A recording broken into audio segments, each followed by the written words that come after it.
One of the best books that I've read to start your journey about learning about money and financial freedom is The Psychology of Money by Morgan Housel. And today in this video, I'm going to talk about some of the takeaways from the book. Stick around to the end so I can give you guys some actionable items that you can implement today from the book.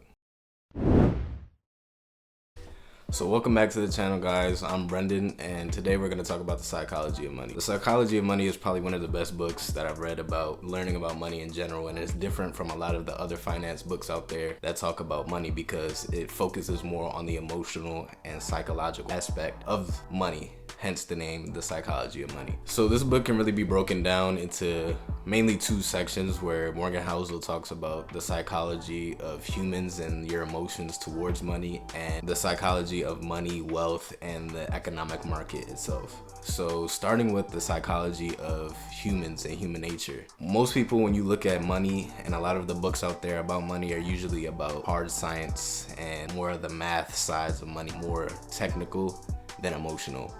And a lot of what Morgan was trying to say in his book is that the emotional aspects of humans is really what is driving markets and what's driving money overall. So starting with the psychology of people, Morgan talks about how everybody's experiences with money is different, depending on when you were born, depending on socioeconomic class, depending on the type of upbringing you had in education about money is what's gonna determine your outlook of money overall. So people get into money and the game of investments and stuff like that, following other people's leads and following other people's advice when it comes to money, but everybody's different. So another point that Morgan Housel talks about is just materialistic needs of people and wants, and just people's greed overall. Nowadays, with social media and marketing, everybody wants more and more stuff. People are buying things that they don't necessarily need.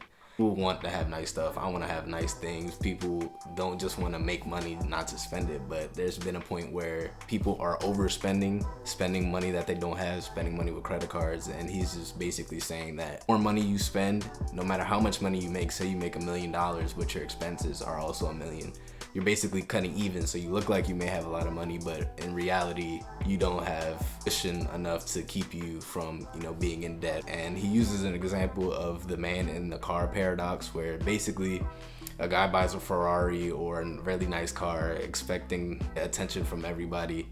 He's driving past people and everybody's gawking at the car. The man in the car thinks that people are gawking at him, and he uses the car to get attention from people, when in reality people are just paying more attention to what you have versus as the person yourself. So it's like, I'm really not looking at you, I'm looking at your car. So you don't really matter at the end of the day. So he's basically saying, stop trying to focus on materialistic items to prove yourself to other people, prove yourself through work, through your being humble, through stuff like that. More you can live below your means. You can make $50,000 a year, but only spend like 10,000 of it, so you have 40,000 to play with, versus the person who makes $1 million a year and spends $1 million on stuff. The person obviously that spends the least amount of their money that they get and keep more of it is just better overall. At the end of the day, you should really just chase money for freedom with your time, because time is one of the most limited resources that you have on earth. You can't buy more time back. No matter how much money you make, you'll have the same amount of time. Being able to use money to give yourself more freedom to do what you want in a day, or give yourself more time to do what you want outside of work,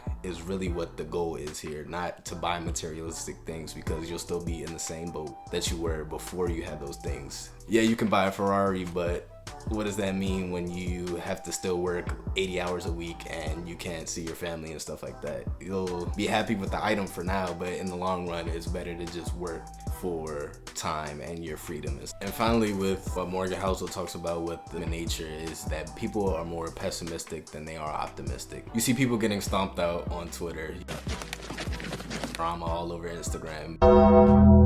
Those type of posts get more views than, say, like some positive posts about something about giving back.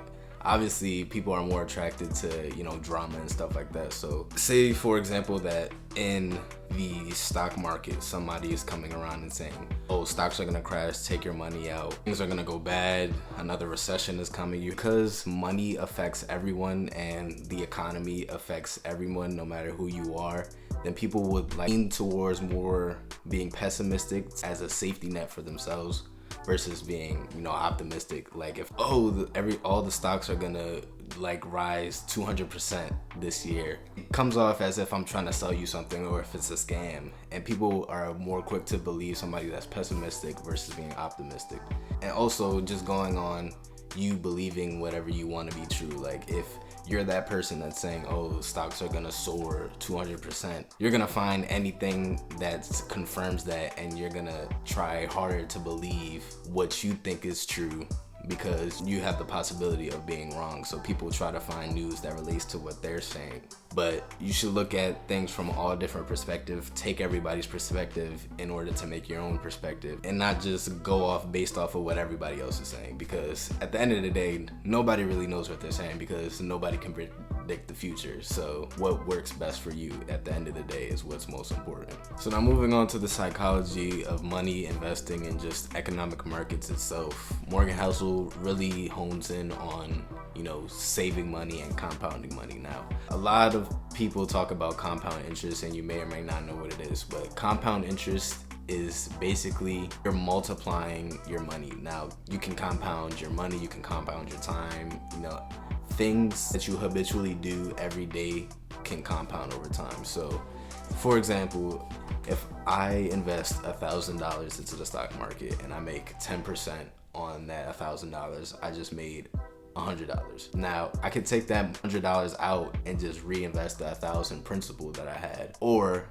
I can take the $100, keep it in, and now if I make another 10%, now I just made $110 instead of just $100. If you keep doing this over and over again, obviously that's gonna get bigger and bigger. So now if I bust out my handy dandy calculator and I take $1,000 of initial investment and I contribute $100 monthly for a span of 25 years, and we'll say since the average return of the S&P 500 or the overall stock market is about 8 to 10%, then we'll stay on the conservative side, keep 8, compounding annually. With compound interest, by the end of that 25 years, I would have $94,575. Yesterday's price is not today's price. Took the interest out every time I made money, then this number would be a lot lower. Now, up the ante a little bit, you could have, say you're making more money, you have the $1,000 now, but now you're making big bank and you go $1,500 a month now for a 25-year period, 8% calculated annually. Now you're up to $1.3 million in 25 years. Yesterday's price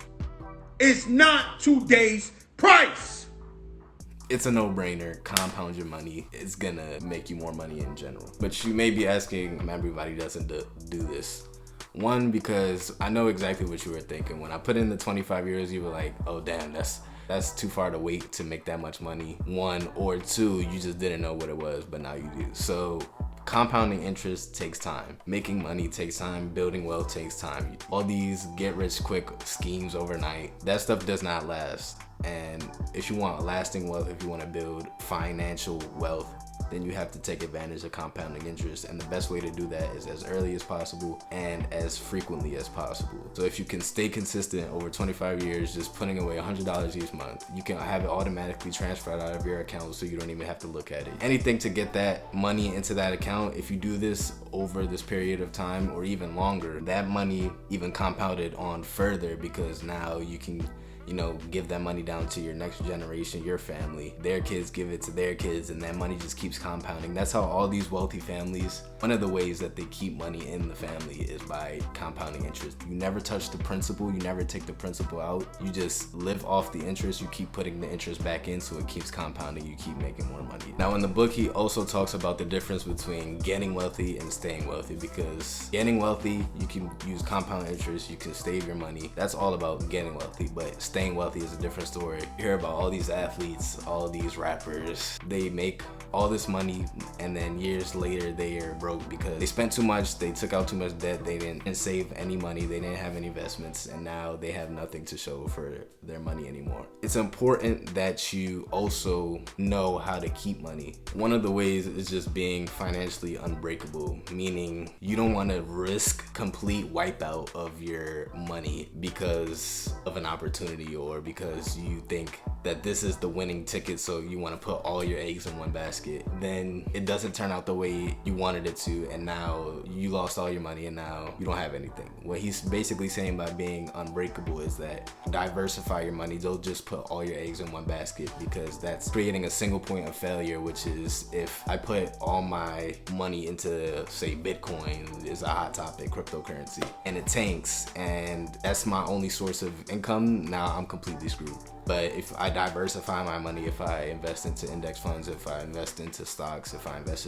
a little bit into crypto, if one of them does bad but the rest are doing well, then that offsets it and that doesn't completely wipe me out. He also talks about just making a plan in general, but also knowing that your plan is not gonna go as planned. People make plans for their money and their investments and their wealth and saying that, oh, I'm gonna get this much percent this year, and then it completely doesn't go the way they expected to go. One, because you can't predict the future, and two, because things just don't always go as planned. So just being prepared for that and knowing, you're gonna have failures, you're gonna have mistakes along the way, but not letting those mistakes or failures get to you is what's gonna keep you, financially stable and financially moving forward in the long run. Going off on that, he also talks about, being optimistic about the future, but being a little skeptical about the present. You have to be able to take a step back and look at the overall picture and see that, oh, it might have been down today, but overall I'm still up. So just being able to have a wider view and a wider lens of the future. Overall, just leaving room for error is another big point that he makes throughout the entire book, and that you want to leave room for error. Like I said earlier, talking about not putting all your eggs in one basket, but also not having your plan of what you want for your finances to go as planned. If I think that I can make 8% annually a year on average, I give myself a cushion. Okay, I will be able to comfortably hit maybe 5 or 6%. If I can't hit the 8%, then I'll be fine hitting 5%, because that's the room of error that I created for myself. If you could create that cushion for yourself, then you'll be good in the long term. Now, another big point that Morgan Housel talks about is just saving money in general. Now, saving money is one of the few things about making money that you yourself can control. You can't control what the market's gonna do. You can't control how much money your boss is gonna give you at a certain time. You can control how much money you save and how you spend your money. So he made it a point throughout the book to say to just save money just to save money. Like, it's good to save money if you want to buy a car, it's good to save up for a down payment for a mortgage, or you should also just save money just for the act of saving money, because life throws a lot of curveballs. You never know when something might pop up. You should just always save money in general, not just save for things, but just save in general. So here are a few actionable items that you can implement from the book today. So first is to identify what type of investor you are. So maybe you're a long-term investor, you're a short-term investor, you like more risk, you like less risk. Me personally, I would say I'm more of a riskier investor in that because I'm younger. I have more time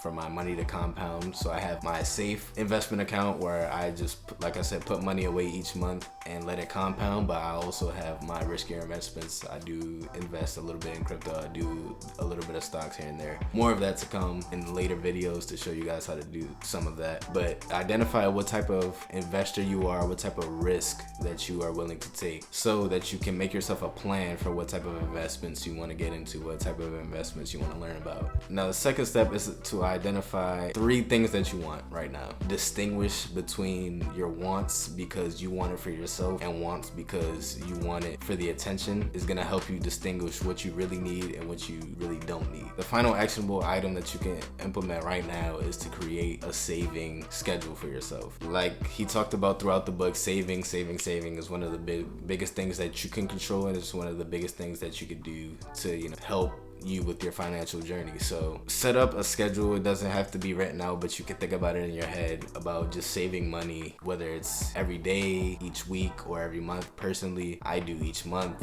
I put away a certain amount of money in my investment account each month. It doesn't matter, just start saving money. It doesn't have to be a big amount, it can be small. Saving money is what's gonna help you. And not only saving money, but investing that money that you save and compounding that money over time is what's gonna bring you wealth. More on that in later videos, talking about compound interest, investments, S&P 500, index funds, all that stuff to come later. go click on the link right here to go watch the first video if you haven't saw it, where I talked about, you know, the 3 principles to start from the ground up when it comes to your financial journey.